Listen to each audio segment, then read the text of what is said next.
Alors, aujourd'hui, on continue. Merci beaucoup. La semaine passée, vous m'avez applaudi après la prédication. Ça m'a fait chaud au cœur. Pas qu'on regarde, on ne cherche pas les applaudissements, mais je me suis dit, pour moi, on a touché quelque chose. On a touché quelque chose qui a réjoui le cœur, qui a fait du bien à nos âmes, hein, ça nous a fait réagir, mais positivement. Des fois, peut-être, parce que je vous fais réagir négativement. Des fois, c'est...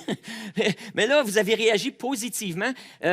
Vous avez été enthousiasmés par le sujet. On parlait de la transfiguration. Puis cette expérience-là que 3 disciples seulement sur 12 ont expérimenté avec Jésus alors qu'ils sont montés sur la montagne et que, comme on a chanté tantôt, la nuée est descendue et les personnages historiques, Moïse et Élie, ont apparu à côté de Jésus et que Jésus lui-même a été transformé, que soudainement, lui dont la gloire était cachée en dessous de sa peau, camouflée dans un corps humain, soudainement, les choses se sont renversées et la gloire a pris le dessus et c'est le corps qui est comme disparu pendant que la gloire a éclaté.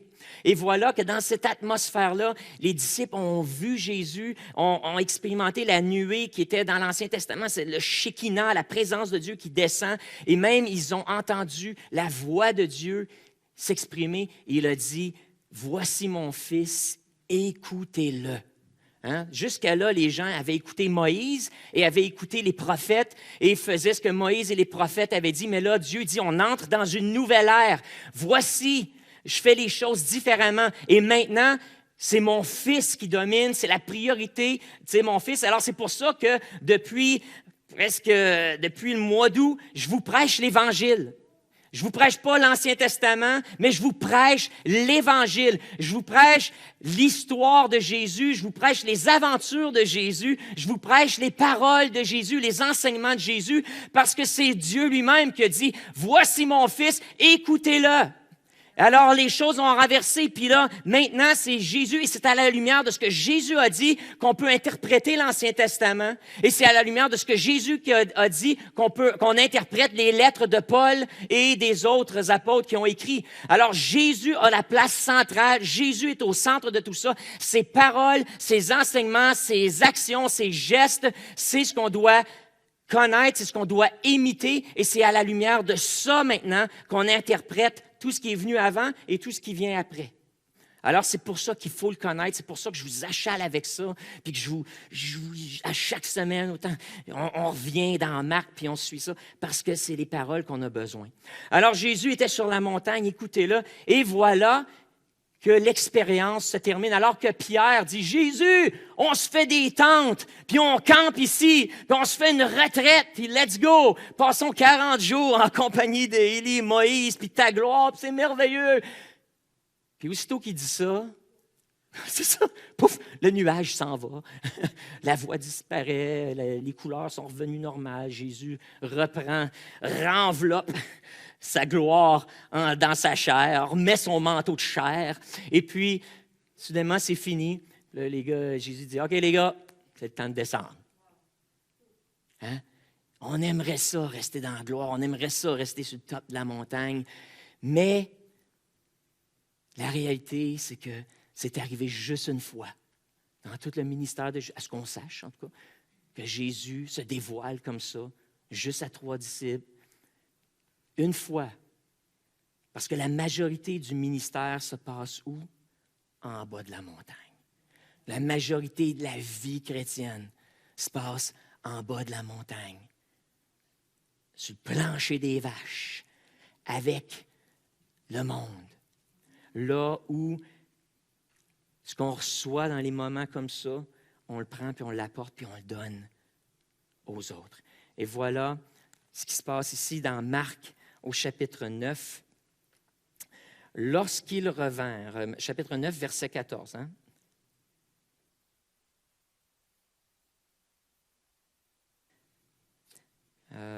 Lorsqu'ils revinrent vers les disciples, ils virent une grande foule qui les entourait et des spécialistes de la loi qui discutaient avec eux.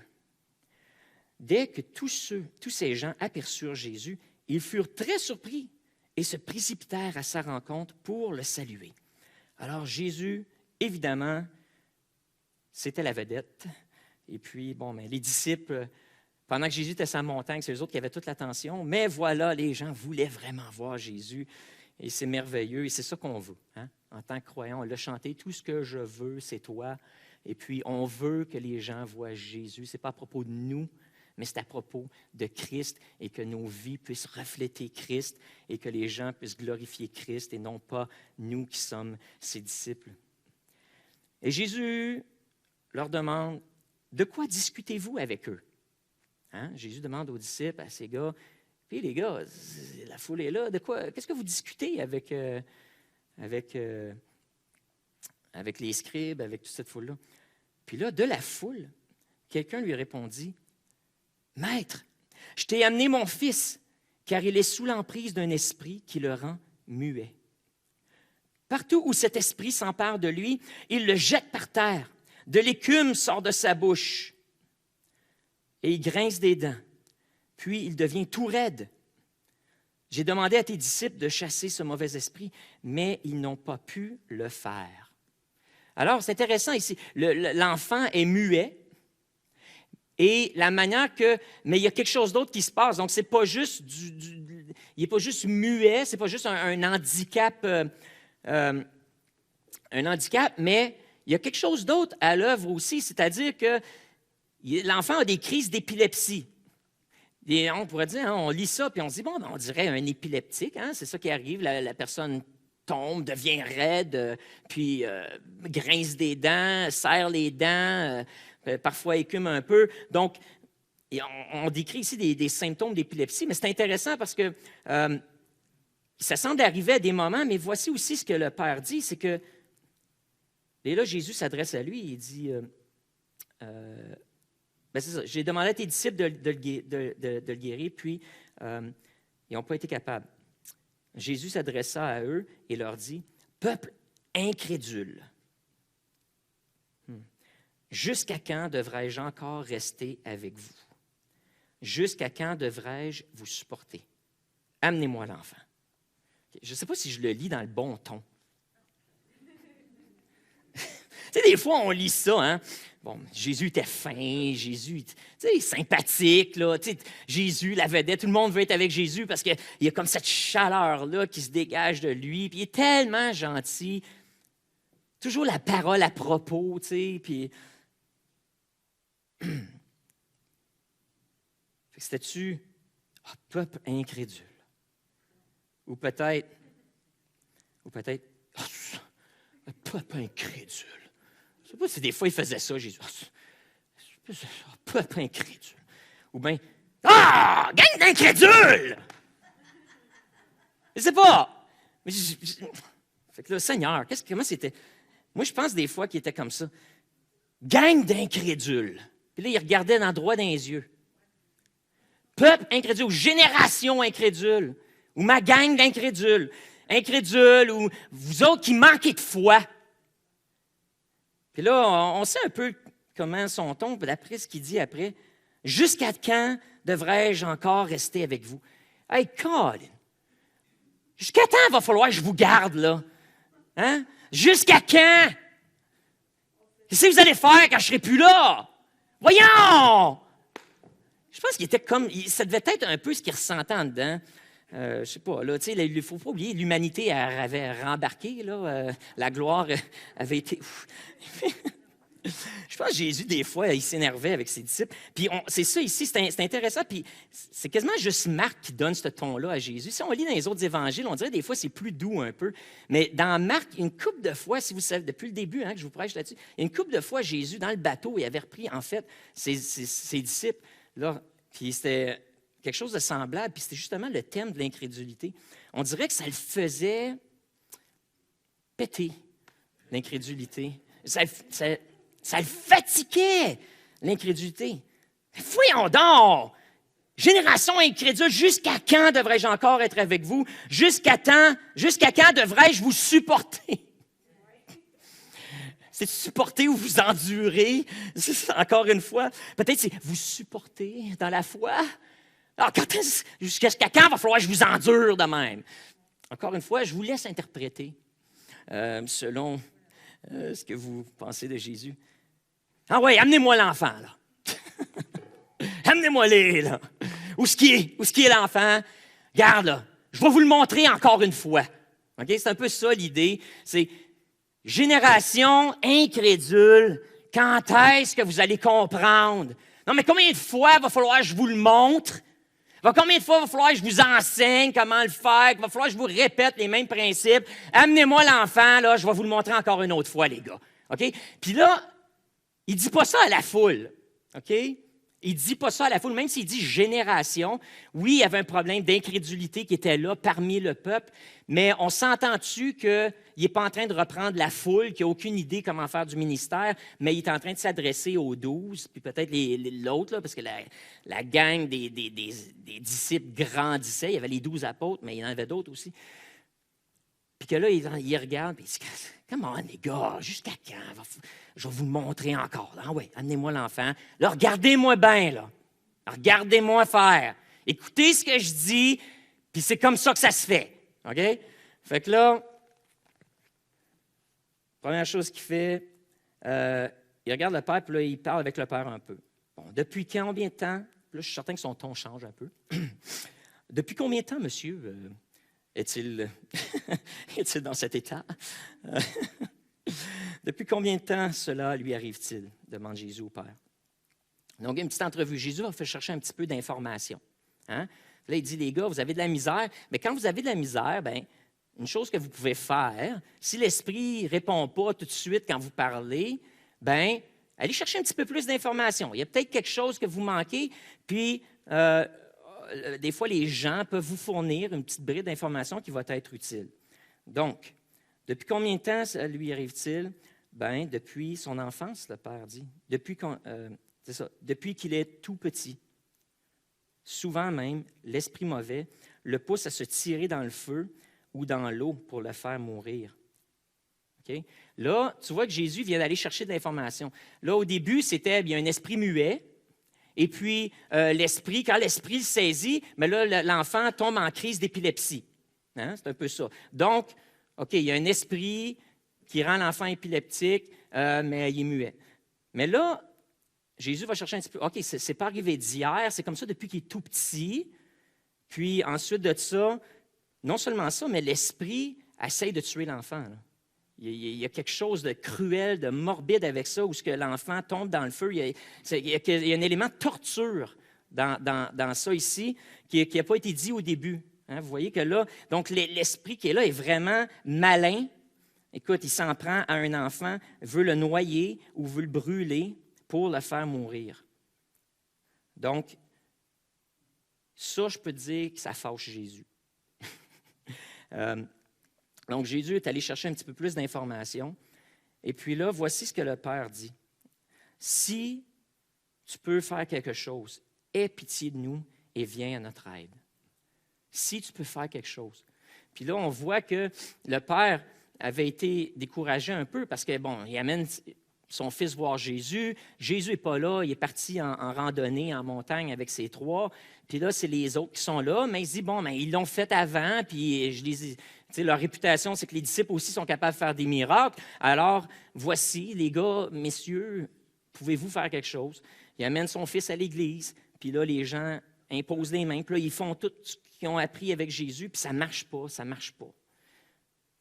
Fait que là, le Père lui dit, si tu peux faire quelque chose. C'est comme si un peu, là, il se demandait si Jésus était capable. Si ses disciples n'étaient pas capables, peut-être que le maître aussi, il va avoir de la misère. Donc, si tu peux faire quelque chose. Et voilà la réponse célèbre de Jésus. Si tu peux. C'est intéressant, ce n'est pas un point d'interrogation qui est là. C'est un point d'exclamation. Si tu peux. Si tu peux. Si tu peux. Jésus qui répète, il fait juste répéter ce que le Père dit, mais avec un petit peu plus d'intensité. Si tu peux. Là, je pense qu'il a ri un peu. Si tu peux. Jésus répliqua, tout est possible à celui qui croit. Tout est possible à celui qui croit.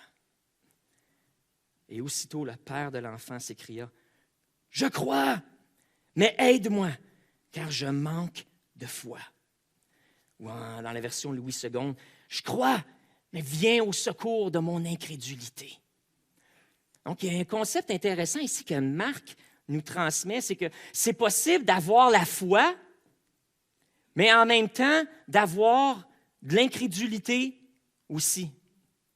C'est possible d'avoir la foi, mais d'avoir l'incrédulité. Et si vous vous souvenez de la prédication que j'ai faite il y a quelques semaines, je ne me souviens plus c'était quelle date, où on avait Jésus qui avait rencontré les pharisiens, qui était débarqué sur une plage, il se fait rencontrer par les pharisiens commencent à mettre en doute Jésus, son ministère, son identité. Jésus dit, j'ai pas de temps à perdre, let's go, j'embarque dans le bateau, puis on s'en va. Puis dans le bateau, il y a cette conversation-là avec les apôtres, où ce qu'il leur dit, faites attention au levain des pharisiens. Il dit, pourquoi le levain, il nous parle de pain, puis tout ça. Puis là, c'est là qu'on a décortiqué ça ensemble. Puis je vous dis, le levain des pharisiens, c'était l'incrédulité. Un petit peu de levain, si vous l'avez écouté en ligne, vous avez vu, j'ai fait de la pizza, j'avais mis mon petit vidéo, j'ai fait pizza maison avec la croûte qui lève. Puis un petit peu de levain fait lever toute la pâte. C'est possible d'avoir la foi, mais qu'est-ce qui se passe, c'est que le levain, le mauvais levain, le levain de l'incrédulité, vient contaminer la foi, vient faire obstacle à la foi. Donc, tu peux avoir foi, mais si tu as de l'incrédulité, si tu as ou un manque de foi, ou ta foi est partielle ou défaillante, peu importe, c'est que ce doute-là, c'est un doute en fait, ce doute-là vient neutraliser ta foi. Jésus dit que tout est possible à celui qui croit. Ailleurs, il nous enseigne, si vous croyez sans douter, vous pouvez dire à cette montagne, jette-toi dans la mer, puis elle va se jeter dans la mer. Sans douter ou sans incrédulité. Tu sais, le doute, l'incrédulité vient faire obstacle. C'est comme du sable dans l'engrenage, ça vient contaminer ta recette, la foi ne lève pas. En fait, c'est le contraire. Ben, les analogies, hein, c'est toujours, c'est toujours limité, les analogies. Mais, fait qu'en fait, ça lève, c'est du levain, mais bon, négativement. Donc, la foi, c'est l'incrédulité ou le doute, c'est un contaminant à ta foi. Donc, tu peux avoir de la foi, mais s'il y a de l'incrédulité dans ta recette, ça gâche ta recette. Enfin, on va le dire comme ça. Puis là, parce que Jésus dit tout est possible à celui qui croit. Il ne dit pas certaines choses sont possibles à celui qui croit, mais tout est possible. Tout est possible. La plupart de nous, on est ici parce qu'on a eu foi en Jésus.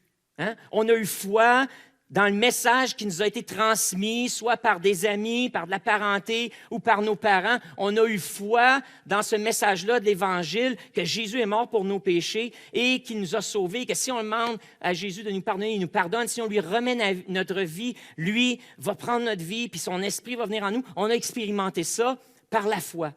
Hein? Vous êtes venus ici par la foi aujourd'hui, vous attendant à quelque chose de merveilleux de Dieu. C'est par la foi que vous êtes venus à l'Église. C'est par la foi que vous mettez vos masques, puis que vous dites, Jésus, tu es capable là, de me parler même si j'ai un masque, puis je suis capable de te louer même si j'ai un masque. Et puis vous êtes là par la foi, en disant, il y a quelque chose de merveilleux quand les frères et les sœurs se rencontrent. Dieu se manifeste d'une façon unique et moi, je veux faire partie de ça. C'est par la foi. Donc, on peut avoir la foi parfaite dans plein de domaines, mais dans d'autres domaines, c'est possible que notre foi soit empreinte de doute ou d'incrédulité. Et c'est ce qui nous empêche de voir les miracles arriver. Et voilà que les disciples, eux, Jésus leur dit, on va continuer. Qu'est-ce qui se passe? Tiens, si tu peux, réplique Jésus, tout est possible à celui qui croit. Aussitôt, le père et l'enfant s'écrièrent, je crois, viens au secours de mon incrédulité. Jésus, voyant la foule affluer, commanda avec sévérité à l'esprit mauvais. Esprit qui rend sourd et muet, lui dit-il, je te l'ordonne, sors de cet enfant et ne rentre plus jamais en lui. Sors de cet enfant et ne rentre plus jamais en lui. Alors Jésus qui s'adresse directement à l'esprit qui est là. Et voilà, parce que l'enfant tombe a des crises, des convulsions, des choses comme ça, Jésus, peut-être qu'il voulait voir, bon, est-ce que je deal ici avec une maladie, hein? Ou est-ce que je deal avec un mauvais esprit? Le Père me dit que c'est un esprit, mais au début, il est muet, puis il y a des crises d'épilepsie. C'est possible d'avoir 2 diagnostics, puis que l'enfant a des crises d'épilepsie, puis que l'enfant est muet aussi. Donc, si c'est le cas, bien, ta prière, c'est une prière de guérison. Mais là, Jésus, en posant la question, est allé vérifier avec le Père, puis il a dit, « Parle-moi donc de ça. » Là, le Père dit, « Il est comme ça depuis qu'il est tout petit, mais voici, je ne t'ai pas dit, aussi, quand il y a ces crises d'épilepsie, il y a quelque chose de weird, c'est qu'il est attiré vers l'eau, il est attiré vers le feu, puis on dirait que il y a comme quelque chose de morbide à tout ça. Il ne fait pas juste tomber à terre, mais s'il y a un feu, il va se pitcher dans le feu. S'il y a une piscine ou un puits, il va se pitcher dans le puits. » Puis là, c'est là que Jésus a dit, « OK, c'est vraiment un esprit ici mauvais, donc je ne prierai pas pour la guérison, mais je vais m'adresser à un mauvais esprit. » Tu vois, le diagnostic, comment des fois c'est important d'aller chercher un peu d'informations quand on fait du ministère. Et puis, voilà, Jésus ordonne à l'esprit avec autorité. Il ne passe pas par 4 chemins. Sors de lui et je te l'ordonne.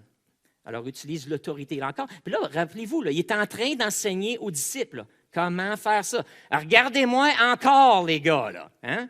Donc, nous, qu'est-ce qu'on doit faire? C'est, nous aussi, là, on doit être comme dans une position de disciple et dire, OK, qu'est-ce que j'ai à apprendre là-dedans sur comment faire du ministère? Puis,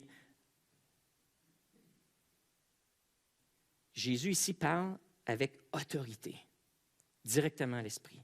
Je te l'ordonne. C'est un ordre. Je domine sur toi. Et ça, c'était le ton de Jésus qui deal avec une maladie, hein, que ce soit la maladie ou que ce soit un mauvais esprit, que ce soit biologique l'affaire ou que ce soit démoniaque. Il dealait toujours avec autorité. Parce que peu importe la situation, en Christ, nous avons l'autorité. C'est nous qui avons l'autorité. Nous dominons à cause de Christ qui domine sur toute la création, autant sur le côté biologique, naturel, physiologique, que sur les esprits qui sont là, qui rôdent, qui attaquent les gens.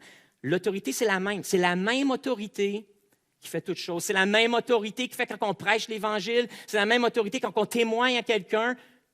On a l'autorité de Jésus de proclamer, d'ouvrir les portes, d'ouvrir des conversations. On n'a pas besoin d'attendre que les conversations arrivent, que c'est nous, on a l'autorité de passer à l'action. Ça aussi, c'est une prédication que j'ai faite sur l'autorité du croyant. On est comme des policiers, puis si tu as un doute ou si tu suspectes qu'il y a quelque chose qui se passe qui n'est pas bien, tu as le droit d'agir, tu as le droit d'investiguer, tu as le droit d'aller cogner, tu as le droit d'arrêter la personne puis poser des questions pour vérifier tes soupçons.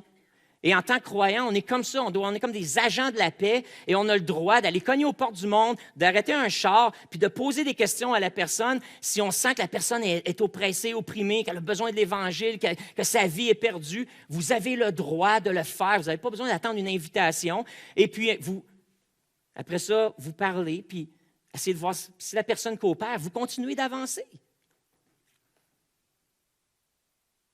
Vous avez l'autorité en Christ. Et c'est ça que Jésus est en train de dire aux disciples. Vous avez l'autorité. Laissez-vous pas intimider par les esprits qui, à votre première prière, ne bronchent pas ou ne sortent pas. Vous avez l'autorité. Peu importe le résultat que vous voyez quand vous commencez à exercer votre ministère, lorsque vous priez pour la guérison, peu importe. Vous avez l'autorité. Ça, c'est un fondement. OK? Donc, il y a 2 choses qu'on apprend. C'est que tout est possible à celui qui croit. Tout, ça l'inclut tout. Toute maladie, tout démon, tout problème, que ce soit un problème social, tout problème psychologique, que ce soit un problème de santé mentale, tout est possible à celui qui croit. Même le plus dur des gens à qui vous essayez de témoigner, tout est possible. Le Saint-Esprit est capable de pénétrer le cœur des gens. Tout est possible. La situation désespérée, pensez à la situation la plus désespérée que vous avez rencontrée ou que vous vivez. Dieu est plus grand. Dieu est plus grand, il domine. Il est tout contrôle.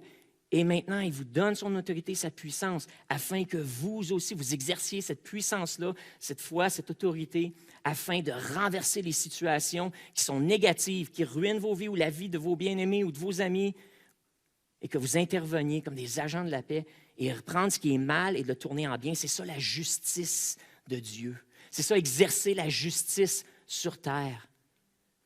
On prend la vérité, on l'applique et on transforme les situations une par une. Je le crois, l'Esprit sort. L'Esprit poussa un grand cri, secoua l'enfant avec violence et sortit de lui. L'enfant resta comme mort, si bien que la plupart des témoins disaient « Mais il est mort. Jésus l'a tué! » Hey, il était supposé de le guérir, il était supposé faire des miracles, il vient de le tuer! Vous voyez, l'incrédulité à l'œuvre. Hein? L'incrédulité à l'œuvre. L'incrédulité fait toujours ça, va toujours aller au pire scénario. Ah, si ça ne marche pas. Ah, regarde, tu as prié une fois, puis là, ça ne marche pas. Ou c'est pire. Regarde, tu as prié, puis là, il convulse encore plus. Puis, voyons, il n'y a rien qui se passe. Ah, ben ça ne doit pas être la volonté de Dieu. Peut-être que ce n'est pas le temps. Peut-être que tu n'as pas les dons pour. Peut-être que les disciples n'avaient pas le don, ce don-là. Ah, puis là, regarde, Jésus vient de le tuer. Oh. Oh. L'incrédulité va toujours au pire scénario. L'incrédulité fait toujours des excuses. Même quand le miracle est accompli, l'incrédulité voit encore le négatif.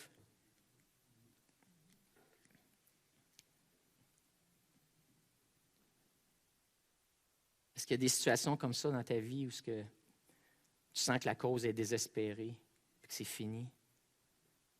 Y a-t-il des situations dans ta vie que tu penses que c'est fini? Tu dis, mon chien est mort.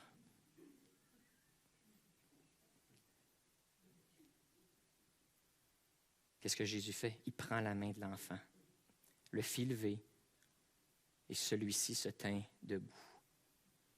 Si tu sens que ton chien est mort, tends la main. Tends la main. Jésus te tend la main aujourd'hui. Jésus te tend la main, puis il veut te lever. Il veut te relever. Si tu sens que ta situation est désespérée, que c'est fini pour toi, qu'il n'y a pas d'espoir, Jésus te tend la main. Il veut te lever. Il veut intervenir. Tout est possible. Mais il ne peut pas le faire sans toi. C'est ça la différence entre Jésus, quand il était sur la terre, puis Jésus maintenant, comment il travaille. C'est que maintenant, c'est le tour aux disciples. Hein? Il a dit, combien de temps je vais être avec vous autres? Alors, regardez bien comment faire, parce que, les gars, je vous l'ai dit la semaine passée, moi, j'en ai plus long encore. En fait, tout ce qui suit après, c'est Jésus qui annonce encore sa mort, sa résurrection. Les gars, il faut que vous compreniez, là, le temps est court, puis il faut que vous sachiez comment ça marche. Il faut que vous compreniez que tout est possible, il faut que vous compreniez votre autorité, il faut que vous compreniez le concept de l'incrédulité et comment ça interfère avec la foi. Il faut que vous compreniez ces choses-là, parce que je ne serai plus là tantôt. C'est vous autres qu'il va falloir qu'il le fassiez à ma place. Alors, en rentrant à la maison, ses disciples qui étaient avec lui, seuls avec lui, lui demandèrent « Pourquoi n'avons-nous pas réussi, nous, à chasser cet esprit? » Pourquoi n'avons-nous pas réussi? Puis c'est vraiment une bonne question. Puis c'était ça le but de toute la leçon. Pourquoi qu'on n'était pas capable? On l'a fait, là. Oh, tu nous as envoyés en mission. On l'a fait plein de fois. On l'a fait des centaines de fois. Comment ça se fait que là, on n'était pas capable? C'est-tu parce que tu étais sur la montagne, puis nous autres, on était en bas? Parce qu'on est juste capable, quand tu es là, à côté de nous, il y a comme une onction qui se transfère. Puis qu'est-ce qui se passe, Jésus? Jésus dit, non, c'est pas ça, les gars. C'est pas ça. Puis là, il donne la réponse. Jésus leur dit, des esprits comme ça, on ne peut les chasser que par la prière. Puis dans d'autres évangiles, puis en fait dans d'autres manuscrits de Marc, ça nous dit par le jeûne et la prière. Des esprits comme ça part par le jeûne et la prière. Puis ça, il faut l'expliquer. Je veux vous l'expliquer parce que c'est facile d'interpréter ça, prendre juste ce verset-là puis dire, OK, s'il n'y a pas de résultat, c'est parce que il y a des sortes de prières où peut-être il faut avoir la personne dans un contexte où là, on va faire de la prière avec elle. Qu'est-ce que ça veut dire? Puis l'explication, le sens de ça, c'est seulement par la prière, va nous être donné par le contexte. C'est quoi la clé? C'est pas qu'il y a des sortes de prières qui font partir certaines sortes de démons. Okay? Tous les démons et toutes les maladies partent au nom de Jésus, dans l'autorité de Jésus et la puissance du Saint-Esprit qui se manifeste à travers nous. Tous les démons sont soumis et toutes les maladies sont soumises à l'autorité et la puissance de Christ. C'est la même puissance, la même autorité qui accomplit n'importe quel miracle. N'importe quel miracle. Mais Jésus nous dit, s'il y a des démons, puis on pourrait dire des maladies, il y a des choses qui sont plus dures à faire décoller un peu des fois. C'est-à-dire qu'il y en a qui vont vous résister un peu plus. Il y en a qui vont vous donner une bataille un peu plus sévère. Il y en a qui vont vouloir lutter avec vous, qui vont vouloir résister. Il y en a que, pour toutes sortes de raisons, s'accrochent un petit peu plus à la victime. Puis il va falloir que vous travailliez un petit peu plus fort. Donc, il est en train de leur dire, quand ça ne marche pas, t'arrêtes pas. Tu ne trouves pas des excuses pour dire, ben, c'est pas le temps, ou j'ai pas le don, ou ça doit être la volonté de Dieu, ou quand Dieu voudra, ben, il le fera. OK? S'il vous plaît, ne dites jamais ça. Si ça fait partie de ce qu'on vous a enseigné en son temps, s'il vous plaît, au nom de Jésus lui-même, arrêtez de prier en son temps. C'est la pire des prières. C'est une excuse que les chrétiens qui n'ont pas de persévérance et qui n'ont pas de foi ont donnée lorsqu'ils n'ont pas de résultat qui prient en son temps, puis ils blâment Dieu. Comme si Dieu ne veut pas que vous soyez guéris, comme si Dieu ne veut pas que vous soyez délivrés, comme si Dieu ne veut pas qu'un miracle intervienne dans votre vie et que sa gloire se manifeste par la puissance agissante, que vos vies soient transformées et que vous preniez ce témoignage-là, vous l'amenez à l'ouvrage, puis vous racontez ça à vos amis, que vous racontez ça à votre famille, à vos voisins, comme si Dieu ne veut pas que sa gloire éclate sur la terre. Ah non, je vais attendre un petit peu, là, regarde, je vais le faire souffrir encore. La gloire va être plus grande tantôt. C'est pas de même que Dieu, c'est pas ça un Dieu d'amour. Fait que Jésus dit, je le sais, des fois c'est pas facile, des fois on prie puis on n'a pas la réponse, puis on se demande pourquoi, puis vous faites bien de vous demander pourquoi, puis de me demander pourquoi, je vais vous le dire pourquoi. Parce que des fois la bataille est dure, des fois la lutte est acharnée. Des fois, c'est violent s'emparer du royaume de Dieu. Et des fois, il faut que tu te mettes à genoux, puis que tu jeûnes, puis que tu pries. Puis c'est pas à cause qu'il y a un certain type de démon, un certain type de maladie ou un certain type de circonstance dans ta vie que ça prend plus de... C'est juste que l'antidote à l'incrédulité, c'est dans la prière et le jeûne qu'on le trouve. Et c'est là le lien entre pourquoi ce type de démon? Parce que ça prend une foi qui croit dans l'impossible. Ça prend une foi qui croit tout et que tout est soumis à l'autorité et la puissance de Christ. Et donc, pour avoir cette foi-là, qui ne doute pas, qui sait avec certitude que tout est soumis à Christ et que moi, puisque j'ai Christ en moi, que j'ai son autorité et sa puissance en moi, que moi aussi j'ai l'autorité et la puissance de faire des miracles et de proclamer la liberté sur les captifs, la guérison sur les malades, la vie dans des situations désespérées. Nous avons cette possibilité-là. Alors, mais pour le savoir, sans douter, parce que l'incrédulité est là. Des fois, il faut passer, c'est sur nos genoux. Et dans le jeûne et la prière, que cette incrédulité-là finit par s'enlever. La plus grosse lutte des chrétiens, pas contre les forces des ténèbres, pas contre les maladies, pas contre les circonstances, même pas contre le monde. C'est contre l'incrédulité qui est dans nos cœurs. C'est contre cet historique de prières non répondues qu'on a, puis qu'on s'est donné des raisons pour lesquelles Dieu n'a pas agi encore. les excuses qu'on a données qui sont devenues des théologies et maintenant qui sont du sable dans l'engrenage, qui sont du levain dans notre recette et qui contaminent notre recette, qui contaminent notre foi. C'est ces fausses croyances. Puis pourquoi qu'on prêche l'Évangile puis qu'on revient à ça, c'est parce que Jésus a dit « Tout est possible à celui qui croit ». Mais si tu as du doute, si tu as de l'incrédulité, ça l'affecte ta foi puis tu ne verras pas les résultats. Donc, passe du temps à genoux, en prière, en jeûne, jusqu'à temps que ta foi soit inébranlable, jusqu'à temps que ta foi soit irréductible puis que là, tu te présentes dans des situations puis boum, tu es capable d'agir. Jésus... Puis les trois descendaient de la montagne. C'est pour ça que Jésus, lui, n'a pas eu besoin de prier gros, là. Je veux dire, on s'entend-tu? Il venait d'avoir une expérience, il venait de jaser avec Moïse puis Élie. Il venait de passer du temps là. La gloire avait resplendi. Il venait d'entendre Dieu parler. Je veux dire, là, on peut s'entendre que sur la montagne, il y a eu un bon temps de prière, là. Alors, il descend en vallée. La première affaire qu'il voit, c'est cet enfant-là qui est mal pris. Bon, demande un petit peu plus d'informations. Oui, il s'assure, c'est vraiment un démon. OK, let's go, on deal avec ça, c'est une délivrance aujourd'hui, c'est pas une guérison. Bam! Esprit, sourd et muet, sors de l'enfant. Maintenant, je te l'ordonne, puis il ne revient plus jamais te pointer à face dans sa vie. Je mets une barrière autour de lui, une clôture de protection. Tu n'as plus le droit de réenvahir. Ce territoire-là est réclamé. C'est moi qui réponds. Je plante mon drapeau sur cette montagne-là, dans cet enfant-là, puis tu n'as plus le droit de passer. C'est fini. Et voilà, il venait de passer un temps incroyable de prière. Fait que c'est pour ça que ça a marché tout de suite, là. Bon. Puis nous autres, on n'est pas Jésus. Fait que des fois, il faut prier. Puis des fois, il faut prier. Puis c'est pour que puis il faut être prêt lorsqu'on se présente dans ces situations-là. Il faut déjà avoir prié. Puis l'affaire, c'est que l'autre leçon, c'est qu'il ne faut pas juste attendre d'être dans une situation comme ça, puis là dire « Ah, OK, ouais, j'ai prié une fois, ça n'a pas marché. OK, bien là, je devrais peut-être aller jeûner, prier un petit peu plus. » C'est correct de faire ça, là. Si c'est le cas, bien, c'est ça qu'on fait. Hein? Si on prie, puis il n'y a pas de réponse, bien, on va jeûner, prier, puis là, on cherche en présence de Dieu. Pourquoi? Puis il y a des clés, des fois, dans ces moments de jeûne ou de prière. Pourquoi Jésus dit « Faut que tu jeûnes, faut que tu pries dans certaines circonstances, puis quand la lutte est plus dure, parce que Dieu te révèle des clés. » Dieu te révèle des clés. Et quand tu es en jeûne, tu es en prière, ton esprit est ouvert.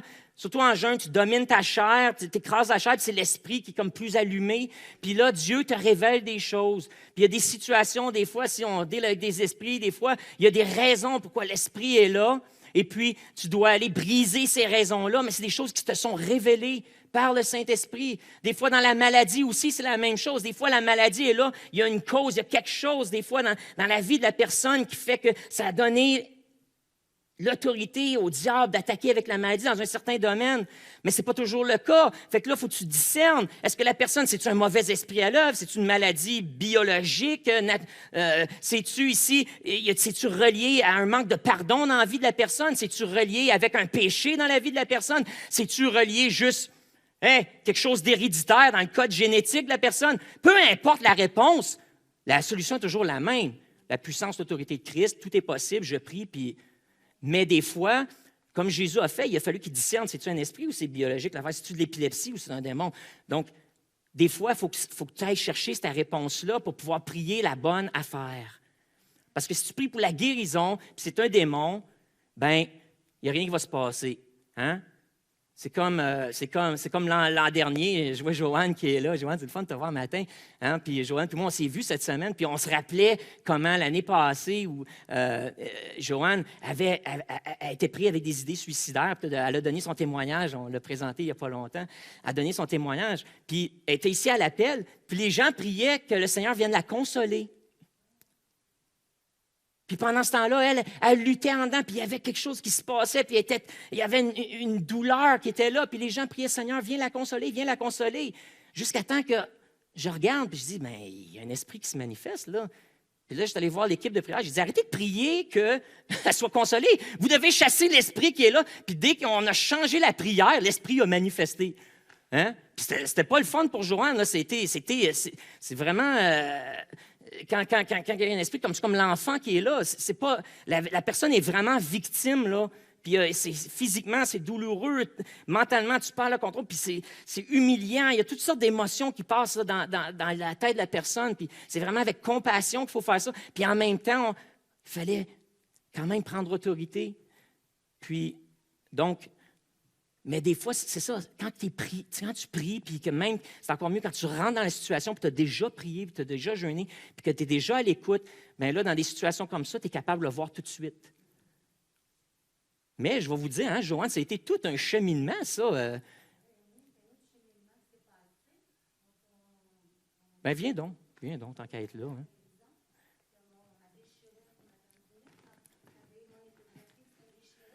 Oui. Attends, on a-tu le micro? Ben, je veux juste les gens entendre parce que c'est bon ce que tu dis. Fait que attends un petit peu. Je vais prendre. Viens ici, Joanne.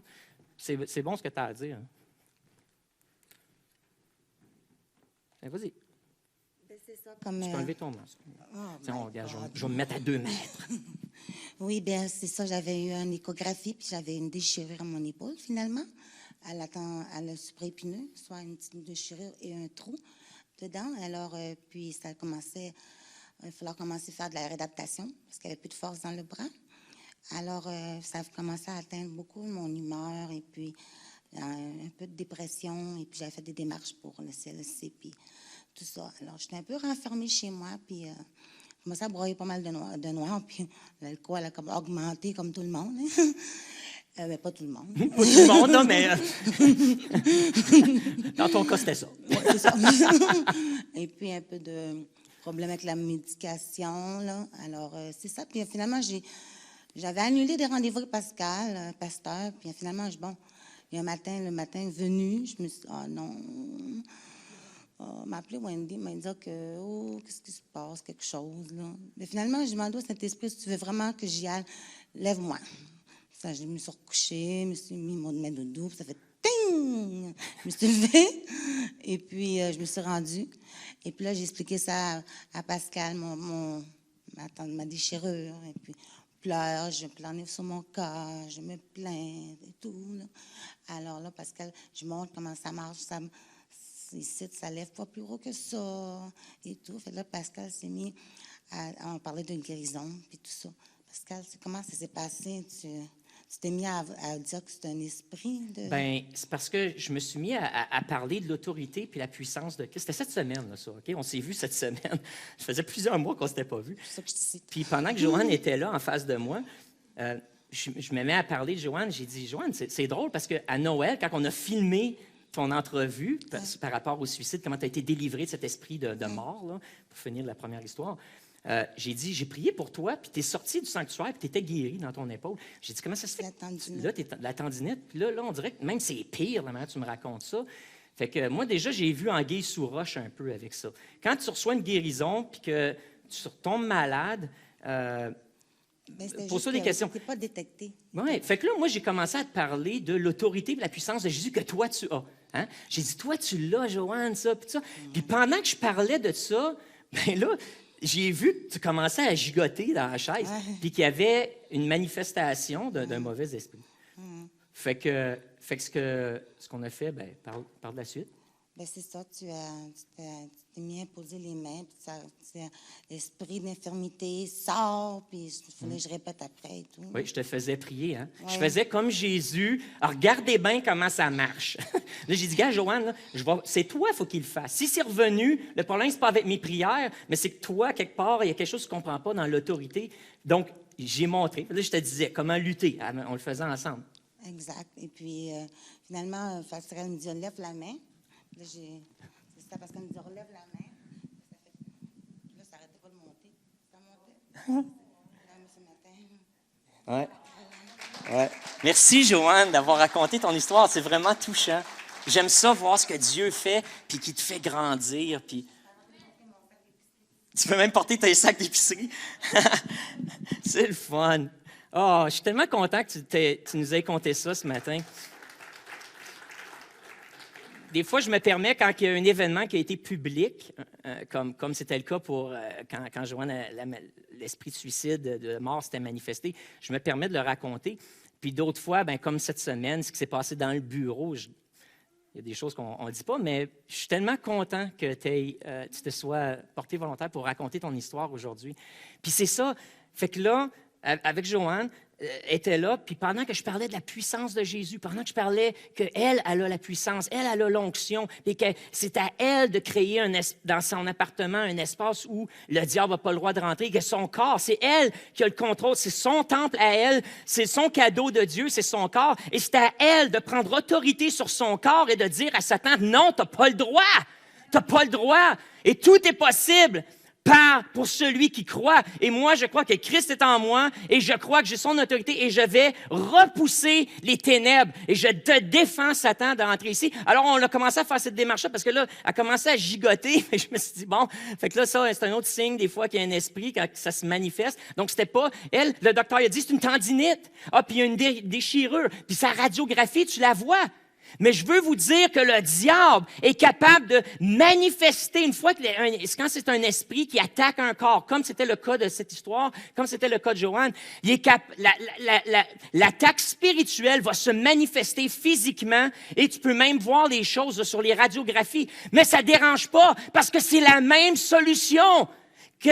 Tout est possible à celui qui croit, sans douter, avec la puissance et l'autorité de Christ. Et parce que tu as prié, tu as jeûné, tu es prêt, tu es capable de discerner, tu sais quoi prier. Et voilà, quand tu pries avec autorité, avec puissance, l'ennemi doit lâcher prise. Et dans ce cas-là, c'est ça qu'on a prié, c'est ça que j'ai montré comme Jésus. J'ai dit, là, oui, bats-toi avec moi, là. Je le ferai pas pour toi, c'est toi, faut qu'il le fasse. Fait que vas-y, dis-le, va-t'en, puis sors, puis lâche-moi. Puis pendant qu'on faisait ça, à un moment donné, pouf, il y a eu un relâchement. Puis là, regarde, encore, c'était quand qu'on s'est vu? Jeudi matin, je pense. Puis écoute, ça fait des mois qu'elle lutte avec ça. Mais là, un matin, elle porte ses sacs d'épicerie, puis elle lève les bras en l'air pour louer le Seigneur. Gloire à Dieu, ma sœur. Je suis content que tu sois venue. Merci. Et ça, c'est pas juste pour Joanne, c'est pas juste pour le petit gars dans l'histoire, mais c'est pour chacun de nous, dans toutes les situations de nos vies, frères et sœurs. Ça ne veut pas dire que ce qui vous arrive, c'est un esprit là, qu'il faut être chassé, mais je veux vous dire que tout ce qui est mauvais qui vous arrive ne vient pas du royaume de Dieu. Okay? Un autre principe de base, OK?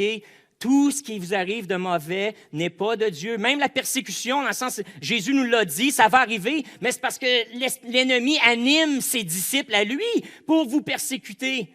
Parce que vous avez la foi, puis il essaie de briser votre foi, puis il essaie de semer le doute, l'incrédulité. Donc, il va l'utiliser. S'il n'est pas capable de briser votre foi par vos propres doutes, votre propre incrédulité, vos propres prières non répondues qui maintenant se transforment en « peut-être Dieu veut pas, puis c'est pas le temps, puis je vais attendre, puis quand Dieu voudra, ça va se manifester. » Toutes vos excuses pathétiques. OK? Quand on a fini avec ça, puis le diable il a perdu la main là-dessus, le combat là-dessus, bien là, il se déchaîne en utilisant les gens de l'extérieur. OK? Mais toutes ces choses-là viennent du royaume des ténèbres contre vous pour briser votre foi, vous ralentir dans votre démarche et vous priver des bénédictions et de la gloire que Dieu veut manifester dans vos vies. Tout est possible à celui qui croit. Donc, luttez contre les ténèbres. Et s'il faut jeûner, s'il faut prier jusqu'à temps qu'on ait notre réponse, que notre foi, c'est ça, il faut que je fasse attention. Même moi, j'ai été élevé comme vous autres, là, dans la même culture pentecôtiste de ce siècle. Puis même moi, il faut que je me reprenne. J'attends pas que Dieu réponde à ma prière. Ça, c'est une fausse doctrine. OK? Jésus l'a dit ici, c'est quoi le problème? Pourquoi, Jésus, qu'on ne voit pas la réalisation? Parce que vous êtes une race d'incrédules, parce que vous manquez de foi, parce que vous laissez l'incrédulité ou le doute contaminer votre foi. La recette, la réponse, c'est que votre foi doit être inébranlable. Vous devez croire sans douter, puis tu dois prier puis jeûner jusqu'à temps que tu crois sans douter pour revenir au point où c'est que quand tu pries avec quelqu'un qui est en face de toi, tu pries puis tu sais que l'esprit qui est là, ou la maladie qui est là, ou la circonstance impossible doit se soumettre à l'esprit de Christ et à son autorité. Puis là, tu vas voir, la réponse est entre nos mains, et pas entre les mains de Dieu. Est entre nos mains. Est entre nos mains. Puis là, j'entends déjà des gens qui disent « Mais Pascal, c'est notre faute. » C'est ça, tu dis « C'est notre faute. » Puis c'est ça qui est triste parce qu'encore là, une arme tactique du diable. Parce que là, ça c'est l'autre aspect de l'incrédulité. L'autre visage caché de l'incrédulité, c'est que là, je vous dis la vérité. Écoute, je vous le prends, noir sur blanc. Là. On s'entend-tu que je n'ai pas rien inventé? Tout est possible. Priez, jeûnez. C'est le problème, c'est votre incrédulité, c'est votre manque de foi, c'est les doutes. Donc, priez, jeûnez jusqu'à ce que les doutes partent. Puis vous allez voir, là, vous allez prier avec autorité, avec puissance, puis tout est possible à celui qui croit. Okay? Pas tout est possible à Dieu, on le sait, mais là, Jésus est en train de dire, si tu crois, tout est possible pour toi. Okay? Il te dit à toi, disciple de Jésus, enfant de Dieu, tout est possible pour toi si tu crois. Alors, mais là, d'abord, c'est de ma faute, puis là, le diable, il nous culpabilise. Puis là, le diable va dire, regarde, tu n'es pas assez spirituel, puis garde, il t'accuse, Pascal, il t'accuse, puis lui, pour qui il se prend, Pour qui il se prend, ce pasteur-là? Puis lui, ses prières sont-ils toutes répondues tout le temps quand il prie? Mais non, tu as avancé l'autre jour, il a prié pour toi, puis il n'y a rien qui s'est passé. Fait que lui aussi, il a des problèmes, là, puis pour qui il se... Écoute, incrédulité, ça se manifeste de toutes sortes de manières. Puis oui, ce n'est pas toutes mes prières qui sont répondues, parce que vous savez, je suis encore en cheminement.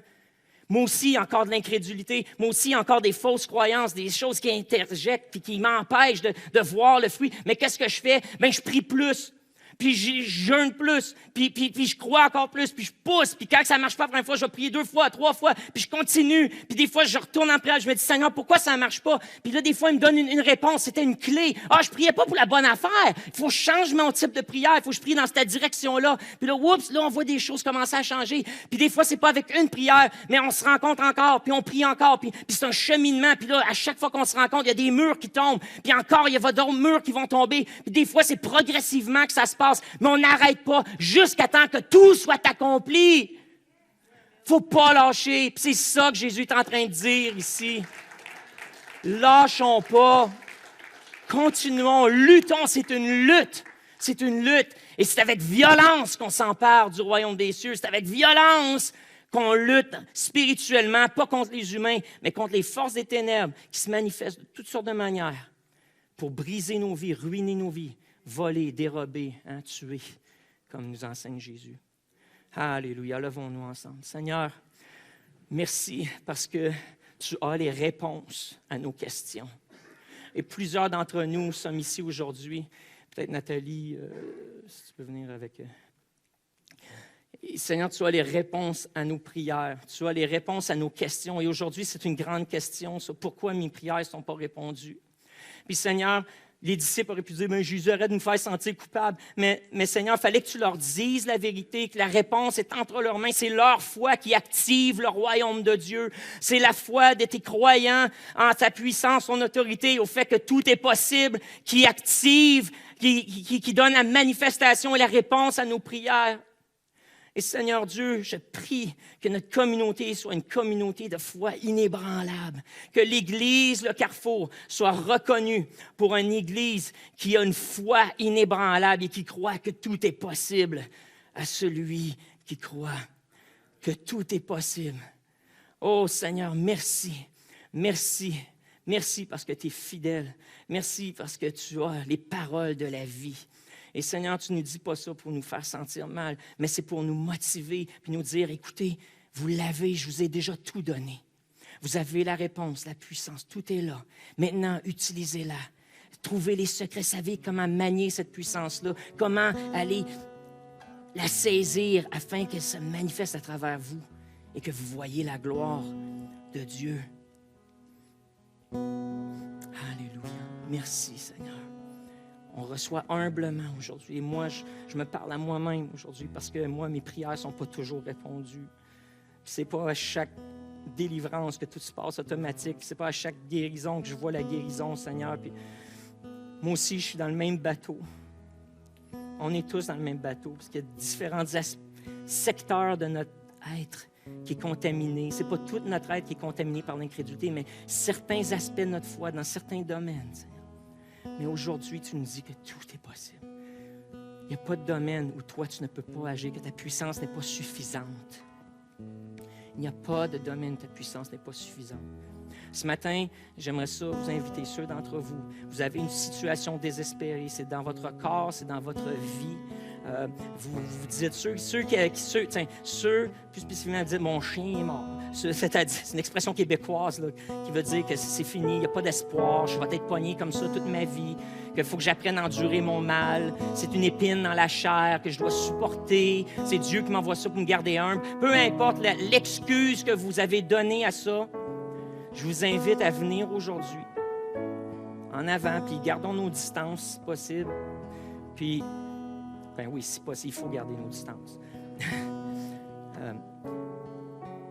Si, c'est ça, venez avec votre situation impossible, puis première chose que vous allez faire, c'est vous repentir de cette incrédulité-là. Faut s'en repentir.